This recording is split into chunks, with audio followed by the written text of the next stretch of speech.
பாண்டிய மன்னன் ஒரு ஆண்மகனைப் போலவே தடாதகை பிராட்டியை வளர்த்து வந்தார் என்று நம் அனைவருக்குமே தெரியும். 10 வயதிலேயே தடாதகைக்கு வில்வித்தை மீது தனி ஈடுபாடு.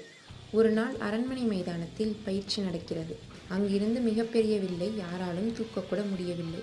ஆனால் சிறுமி தடாதகை அந்த வில்லை சாதாரணமாக தூக்கி அதன் நாணினை ஏற்றி டங்கார ஒலி எழுப்பிய போது மதுரை நகரமே அதிர்கிறது. அதற்கேற்ப வாழ்வீச்சிலும் சிறந்து விளங்கினாள். அவள் வாளை சுழற்றத் தொடங்கிய வேகத்தில் பார்ப்பவர்களுக்கு அவர் கையில் வாள் இருப்பது தெரியவில்லை. ஒரு வெள்ளி வளையம் அவரை சுற்றி சுழல்வது போல தெரிகிறது. சிறுமி தடாதகைக்கு யானையை அடக்குவது ஒரு விளையாட்டை போன்றது. மதம் பிடித்த யானையை கூட தனது தீட்சண்யமான பார்வையில் அமைதிப்படுத்துவாளாம்.